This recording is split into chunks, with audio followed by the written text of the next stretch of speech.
Welcome, folks, to this edition of the 700 Club. Vicious tornadoes have ripped into Ohio. There's flooding in Oklahoma. The Southeast is experiencing record heat. It's the craziest weather we're seeing. But as Amber Strong reports, it's just the latest in a week of wicked weather. Multiple tornadoes swept across the Dayton, Ohio area Monday night, leaving behind a trail of destruction in a city of roughly 140,000 people. This is just the latest in a string of nasty weather to hit the U.S.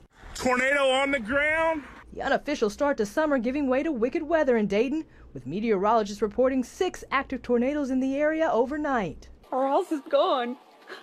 The tornado just hit our house. We come out and then we see this canopy completely gone on our church van. Scariest moment of my life, honestly. The scene there still active with police in search and rescue mode. We have a lot of people that's disabled on my street, so we're just trying to make sure first responders can get there because right now they can't get nowhere. And just next door in Pendleton, Indiana, downed trees and widespread power outages. The aftermath of yet another suspected tornado. We saw the spinning and I turned around for like 3 seconds and the tree in our neighbor's backyard fell into our backyard. And residents in El Reno, Oklahoma still recovering after a tornado there tore through a hotel and mobile park, claiming 2 lives. Governor Kevin Stitt touring the destruction and taking a call from the president. Yes, Mr. President, I'm out here actually touring the tornado damage right now. Across the South, a heat wave over the weekend with 8 cities tying or breaking records for May. Gainesville, Florida, and Savannah, Georgia coming in at a scorching 102 degrees. And the weather worries don't end there, with flooding in Arkansas expected to hit record levels, testing the levees like never before. And the troubles don't end there. Meteorologists predict another round of severe weather will hit the plains Tuesday night. Amber Strong, CBN News, Washington. Thanks, Amber. Joe Bastardi is chief meteorologist for Weather Bell Analytics, and he joins us by Skype. Joe, what in the world is going on? 200 tornadoes in a week. What's causing it? That's happened before. We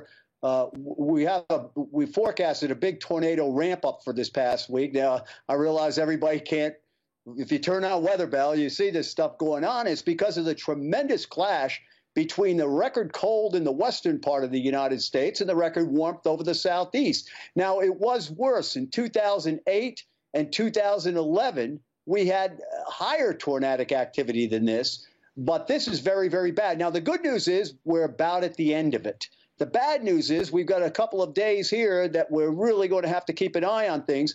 Also from Ohio into Pennsylvania today. And you know, Pat, the May 31st, 1985, that tornado outbreak, Northeast Ohio, Pennsylvania, New York, and Ontario, was unprecedented, and that was far worse than what we've seen now in a more widespread area. So we are at the time of the year, folks, that tornadoes are at their max. It's like being in early September in hurricane season. So you're going to see this ramped up for another few days, then the weather pattern changes. You folks in the northern plains, you're actually going to get some mild weather. The cool air will shift southeast and knock out a lot of the heat in the southeast. And when that happens, when you have it warm to the northwest and cooler to the southeast, that stops the tornadic activity. So we're expecting that later this week, the following week, and chances are this is the high point of the season right now. Joe, how about these temperatures? They're record temperatures in the southeast. They're breaking records all over, like Georgia and Alabama and so forth. More of that or not? Go ahead. It's unprecedented this early in the southeast. But let me ask you this question. Normal high in Columbia, South Carolina is 86 degrees, so they hit 100. That's 14 above normal. That's a big deviation. But how about State College, Pennsylvania, where I am? Easter Sunday, 1976, April 18th, normal high 62, the high was 94. It almost hit 100 in southeast Pennsylvania in April of 1976. The point is, heat waves happen, droughts happen, floods happen. It's part of nature going back and forth, and you're going to find that this particular season, hurricane season in the deep tropics, so those areas that got devastated 2017, probably going to have another down year this year. And partly because of changes that are taking place now in the Pacific Ocean that will kick this tornado activity out, and we will be back down to or below normal, I think, for the month of June. What about this El Nino thing? Is that what you're talking about, the Pacific? Is it El Nino? Go Yeah, ahead. the fluctuation of the El Nino. Right now, we're getting a major Arctic outbreak into Australia. And what that does is it raises the barometric pressure in Australia. When that happens, it changes the pattern in the Pacific. That, in turn, changes the pattern downstream. You've got to think globally to forecast locally. Well, all right. Are you optimistic? Are we going to have a good summer? Let's just for the layman.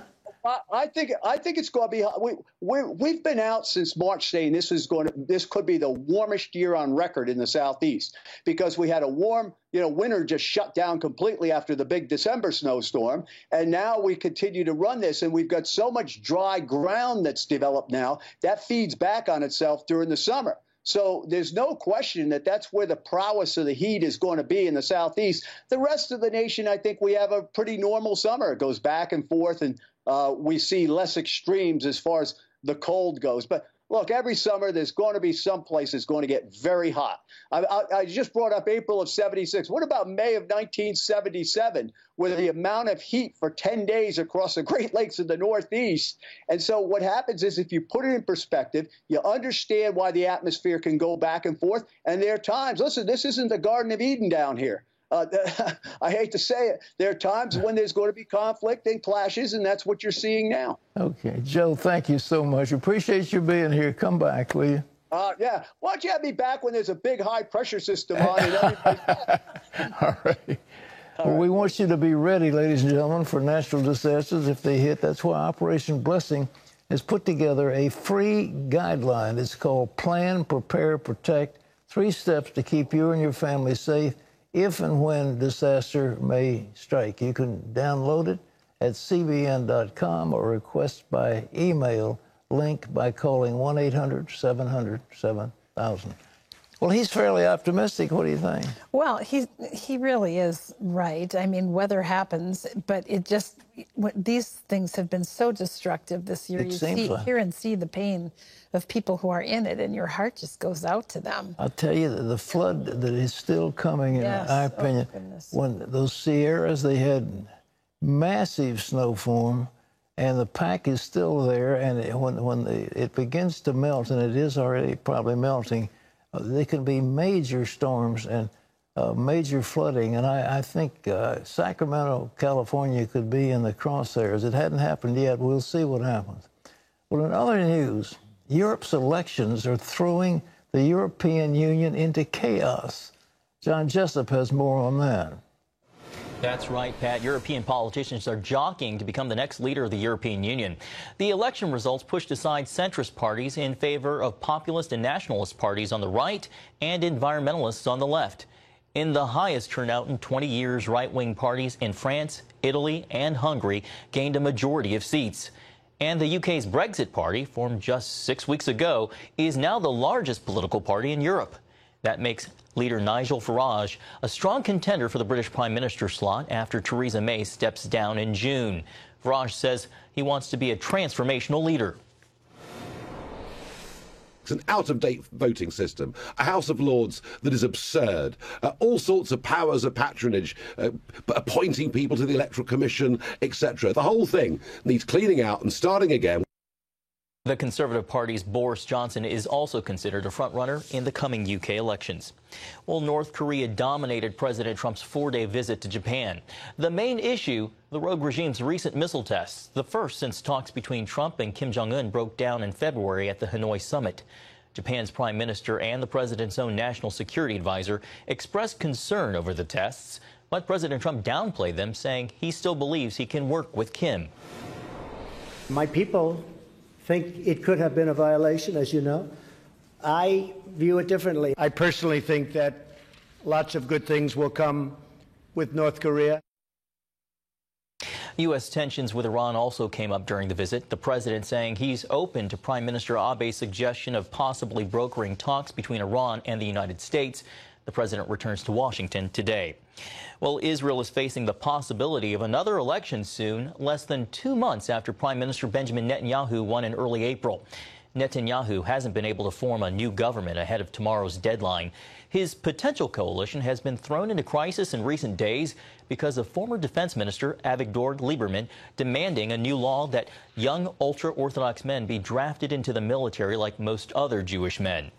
Netanyahu's ultra-Orthodox allies oppose that. And without Lieberman's support, Netanyahu cannot put together a majority. And, Pat, that deadline is Wednesday, midnight. Well, I don't like to see this kind of thing going on. A small splinter party can essentially hijack the election of the people. It was clear they wanted Likud to form another government with Netanyahu as the head. They want him to be prime minister. They need a strong government. But to insist, for example, that Orthodox Jewish men be put in the military, I don't know. That's their call. But I don't think that ought to bring down the government, in my opinion.